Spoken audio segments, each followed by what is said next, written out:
Okay, let's. How he doesn't speak specifically about Olam Haba or something. Oh, he's going to get into that. He's going to get into that. He's just building principle by principle right now. He's going to get into more terms as we go on. Okay, let's go. Yud Amud Beis. We have a bit to do. So more of these cases of the mice and the weasels. So let's see. Hiniach b'zav zo, top of 10b1. Okay, Yud Amud Beis. Hiniach b'zav zo umatz b'zav acheres. Person leaves chametz in one corner of the house, and then it's found in another corner of the house. Okay, so again, I leave my chametz in one corner in my kitchen, and then the next on the night before Pesach. And then I find chametz I don't find the chametz there, but I find chametz in my living room the next day. Okay, so obviously the question is that the same chametz? And therefore I'm good? Or is the chametz that I left gone, and is this new chametz, and therefore what do I have to do? I have to go and do a bedika because the chametz I left in the kitchen is gone, right? That's the question we're asking over here. So plug to Rav Shimon Gamliel of Rabbanan. This goes back to a debate between Rav Shimon Gamliel and the Rabbanan regarding something totally different. The Tanya is taught in the Brisa, Kardom Sha'avad Babayis. A person loses an axe in their house.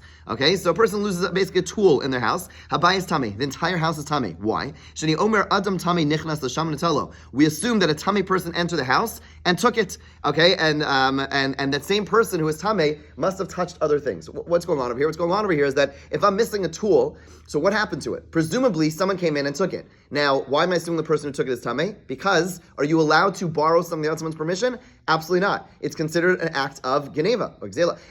It's considered an act of stealing. And therefore, anyone who would do that presumably is not careful about the laws of Tum and Tara, and therefore you have to assume that person who came in also touched your other things while they came into your house, and therefore your whole house everything's going to be tummy. Okay. By the way, parenthetically, just important halacha that this notion of I just borrowed it is not a thing. There are very there's a discussion about certain exceptional cases where you could say definitively a person will lend it to you. So for example, Lulav, tefillin, right? There's certain things where holy items, things which are mitzvah oriented. The poskim say that a person could assume that most people would want, that I would want someone to benefit from my thing, and therefore I could assume that they wouldn't mind. Or if it's someone who's lent me the same item before, and therefore I know it's okay. But to simply say, I'm going to take this person's pen.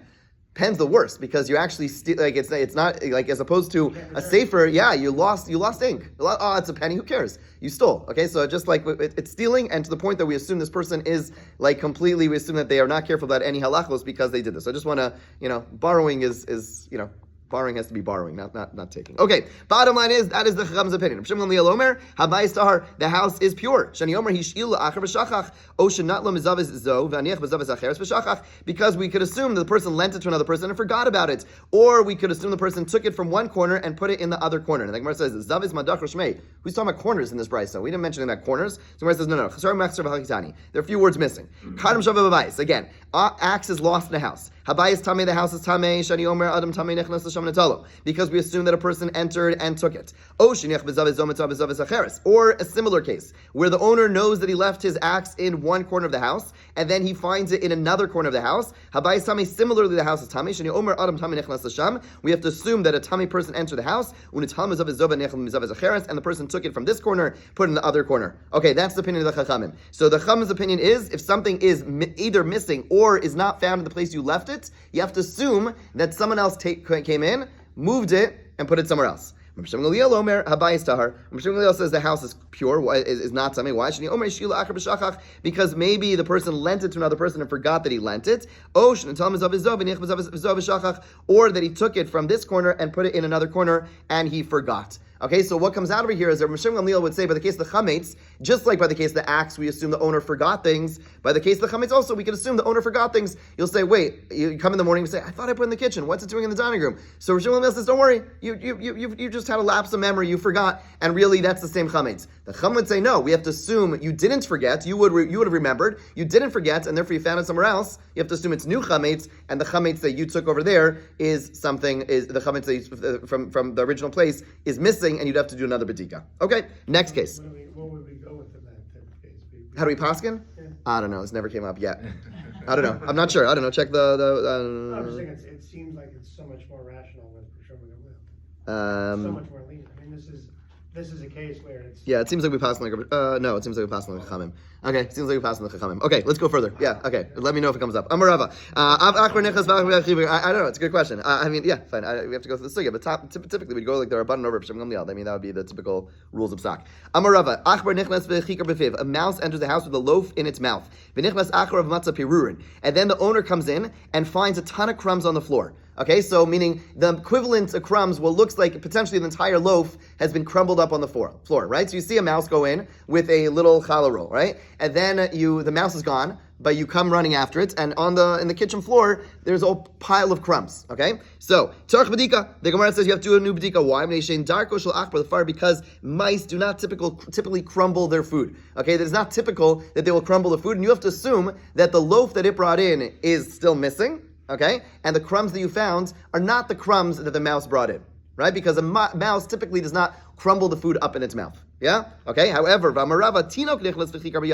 if a child enters with a loaf of bread in its hand, and then you find crumbs all over the floor, you don't do no bedika, because children do crumble up the food. They don't necessarily eat it, right? So they might even just go like this, and because that's what kids do. So the point is there, you could assume that pile of crumbs that you found, that's the pile of food that the child brought into the house. Okay? Rava asked the following set of questions. A mouse enters a house with a loaf of bread in its mouth. And then a mouse goes out with a loaf of bread in its mouth. Mahu, what's halacha? Do we say it's the same mouse? The mouse that went in with the loaf of bread is the same mouse so you're sitting outside your house and you see a mouse run in. Okay, you're like, I'm going to have to do badika. And while you're still sitting outside, a few minutes later, hour later, a mouse runs out with a thing in its mouth. Now, you and I can't differentiate between mice. Do we assume it's the same mouse or not? Or do we assume it's a different one? 10b2. Okay, if you want to say that it is the same one, let's say a white mouse goes into the house with a loaf in its mouth, and a black mouse goes out with a loaf in its mouth. In other words, there is one you could differentiate. It's not the same mouse. This one's white, this one's black, this one's brown, this one's gray, whatever. You could tell that the mouse is different. I don't know what colors mice come in, okay? Mao, what's the halacha? On the one hand, we say it's different color. It's certainly a different mouse, right? Odilma armuye arme mine. Or you could say that the mouse is a different color, knocked the other mouse out, right? And took the loaf of bread from it. In other words, do you assume that granted it's a different mouse, but maybe the mice fought with one another and it took the loaf of bread from it? And if you want to say, like Max is shaking his head, mice do not take food from one another, it wouldn't be done. Okay, so let's say a mouse goes into a house with a loaf in its mouth, and a weasel, which is a larger animal, goes out with a loaf of bread in its mouth. Do we assume the weasel certainly took the loaf from the mouse? Or do we say that no, it's a different loaf? And if it was so that it really took it from the mouse, he would have found the mouse in the mouth of the weasel as well. In other words, if it really chased down that mouse, it wouldn't stop at the bread. That would be like, stopping at the salad, right? You want to get the whole thing. It would have went ahead and it would have grabbed the mouse as well. The fact that the mouse is not in the mouth of the weasel, you have to assume that what the weasel has is not from the mouse. Okay? And if you want to say that you have to do a new search, because if it's so the weasel took the loaf, because the mouse would have been found in the mouth of the weasel. Let's say a mouse goes in with a loaf in its mouth. And a weasel goes out, and the loaf and the mouse are in the mouth of the weasel. In other words, mouse goes in with bread, and now the weasel comes out with mouse in its mouth and bread in its mouth. I guess it's a big mouth, okay? So it has mouse and it has bread in its mouth. Mahu. Hachavada ihu. Do we say for sure it's the same one? Odilma isa dioniu. If it was really the same one, kikar befi achbar mishtaka chaviba yishtakuche. You shouldn't have found the loaf in the mouth of the mouse. In the mouth of the weasel. What you should have found is the mouse with bread in its mouth, right? Right? You would have found, right, the mouse, basically the weasel would have got the mouse, and the bread would have still been in the mouth of the mouse, right? Or do you say that the bread fell out of the mouse's mouth because it was scared when it was attacked by the weasel, and that's why the bread is in the mouse's mouth? Teku. Okay, the Gemara does not resolve these questions. If it comes up, I'll have to look into it. I don't know. Okay, Vai Rava. Says Rava, Kikar bishmei kora. Let's say there's a loaf of bread on a high ceiling beam. Okay, so this happens at Ner Tamid on those light fixtures. Zev, we got to think about this for Pesach. Okay, what's it called? Sorry. Pretzels, right? So there's stuff sitting in the light fixture, right? Because kids throw things up. There's toys there. Look up whenever you're bored. You can look up. There's like random stuff in those fixtures because they have a little what's it called? They have little receptacles. Okay, so tzarich sulam larida. Do you need to take a ladder, take it down? Oh, in tzarich, do not need to. Mir mina kulei haylo tzrichu rabbanan. Do we say that Chazal did not force us to do so much work? Kevan delo nachis minafshe lo asal michle. Since it's not going to come down on its own, therefore a person's not going to eat it. Or dilman zimel denafal asal mivle. Or do we have to be concerned that sometimes it's going to fall and someone might come to eat it? So if something's just sitting on a beam, it's not exactly the same case. It was a little deceptive. But basically, if a beam is just like straight, there's nothing holding it back. And theoretically, if there's like, I don't know, a little earthquake, imagine you lived in like New York, New Jersey, in fact, they have earthquakes like daily these days, right? So it might fall down, right? If it's sitting in that cup, the light cups, whatever they're called, then it's not really the same case. But if it's sitting on a beam, right, straight, and there's some pretzels over there, you have to worry that it's going to fall down. And if you want to say that it might sometimes fall down, someone might come to eat it, kikar bevor, let's say it's in a pit, so do you have to take a ladder to bring it up? Or in do you not have to do so? Certainly a person's not going to come up on its own. Meaning the chametz not going to come up on its own, or we have to be concerned that even though it's a pit that's typically not used, maybe someone's going to one day go down into that pit on Pesach and they're going to come and eat the chametz. Yeah. Okay, does it come into concept like two things? One, that the chametz is not even edible anymore, and doesn't even, if it's been there for so many years. Right. And two, if you already previously in the year before said that this is no longer something that is considered, mine or.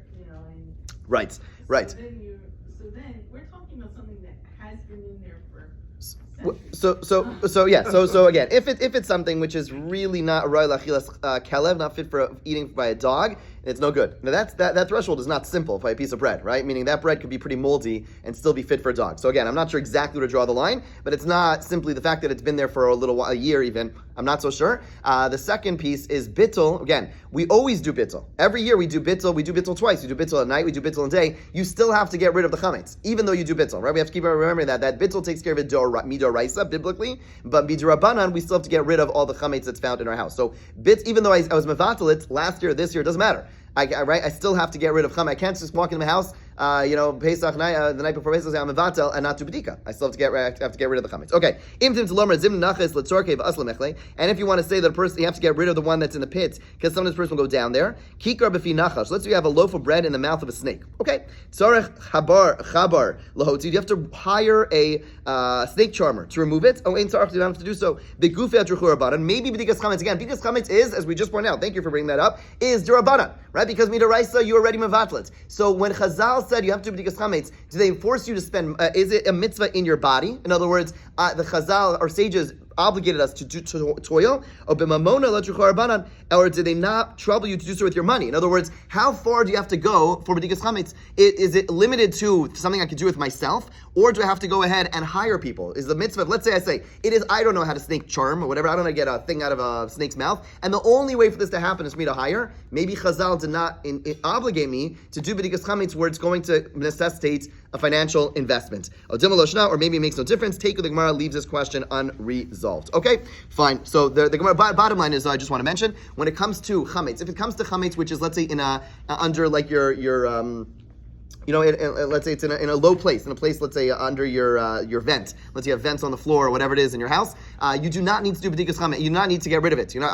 Probably a good idea because you're going to have all the mice that we've been talking about if you don't get rid of it. But halachically, you have no obligation to do so. We don't assume you're going to go down into that place. If it's on a place where it could fall, again, so it has to be like on a flat surface where it could fall. Let's say it's high up and it's something which could fall. It's not something which is like secured up above. If it's secured up above, again, in the light fixtures, I think we don't have to do it. We should, because it's ridiculous to have pretzels up there. But the point is that halachically, unless it's on a flat place where there's potential to fall, the post can come out, then you'd have to get rid of it if it's on a beam. Okay, but if it's in a hole where you'd have to go down, you don't have to do so. So again, if it's in your vent, you don't, halachically, again, b'dikas chametz, you do not have to go down into that place. Okay, let's go a little further.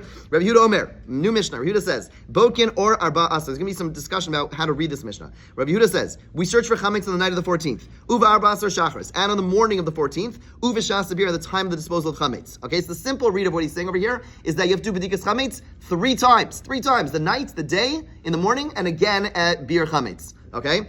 The Chacham say no. Lo badak or arba asar. If one did not search on the night of the 14th, yivdok barba asar. Then search in the morning of the 14th. Lo badak barba asar. If you do not search in the morning of the 14th, yivdok b'soch hamoed. Then search on. Then you search on the 6th hour. Lo badak b'soch hamoed. If you didn't search up the until the 6th hour, yivdok lachar moed. You could search after that appointed time. Okay, now next we'll come back to, now there is some discussion which we'll see in the Gemara. What are they actually arguing about? The simple read of this Gemara is that they're arguing about, do you have to do 3 bedikas versus 1 bedika? But there's another way of reading this, that what they're arguing about is not, that Rabbi Yehuda never was saying you do 3 bedikas, he's just saying which times to do bedika, meaning like the Chum said, if you missed it at night, you do it in the day. If you missed the day, then you do it at the 6th hour. And what they're arguing about is, if you didn't do it the 6th hour, is there then an obligation to do bedikas chametz? Right? In other words, why would there be a reason not to bedikas chametz? You don't want to find it. If you find it, not just because it's like inconvenience, because you might eat it, right? In other words, the whole reason that we have to get rid of the chametz is because you might find it on Pesach and eat it. So what we're going to tell you to go ahead after the 6th hour when you're no longer allowed to eat and go find chametz, we're risking something, right? So Rabbi Yehuda might be arguing not whether you do 3 times versus 1 time, but there's another way of reading this that he'd be saying, if you didn't do it at the 6th hour, once it becomes asur to eat chametz, don't search for chametz, because if you find it, you might put it in your mouth, and then you're going to be over on a much bigger problem. So the Rabbanan will waive the chiyuv to search after the 6th hour because there's a concern I might come to eat it. Okay, so let's see how the Gemara takes care of this. My taima, dear Rabbi Yehuda. What's the reason of Rabbi Yehuda? So we're first going to go with the first approach of Rabbi Yehuda. Rav Chizda, Rav Huna, Rav Amri Tarvayu. Okay, they say it's corresponding to the 3 expressions of elimination of chametz that are mentioned in the Torah. La yira lecha chametz, la yira lecha sa'ar. Chametz should not be seen. Shivas yam sar lo yimatzev vatechem.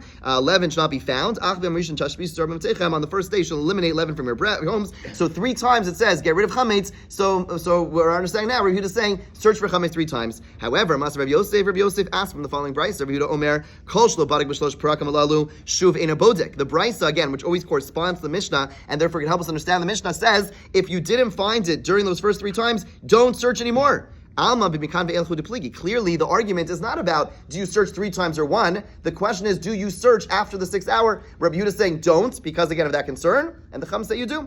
Mar Zutra masni hachi. Rav Zutra asked from a slightly different version of a brayso. Mas Rav Yosef. Rabbi Yehuda Omer kol shlo badik v'achem shlosh barakam alalu. Person did not search for chametz any of these 3 times. Shuin and bodek, you don't search anymore. Alma b'shuin and bodek depligi. Again, what we see from the brayso is that what they're really arguing about is do you search again? Okay, Ella rather. Rabbi Yehuda nami imlo badak ka'amar. Rather, Rabbi Yehuda is also saying, if you didn't, when he said those 3 periods, he wasn't saying search 3 times. He was saying, if you didn't search at night, then search in the morning. If you didn't search in the morning, search in the next thing. What they're arguing about is as follows. Marsa, Rabbi Yehuda holds, mikame isura in basu isura lo. Only, the obligation to search for chametz is only before there is a prohibition against eating chametz. But once there's a prohibition of eating chametz, you do not search anymore. Why? Gzera dilma asi lemechal minei, because you might come to eat from the chametz. Rabbanan savri, lo gazrin, and the Chum holds, we don't make such a decree. Okay, the Gemara is going to analyze Rabbi Yehuda's opinion further, God willing, tomorrow. Have a wonderful day.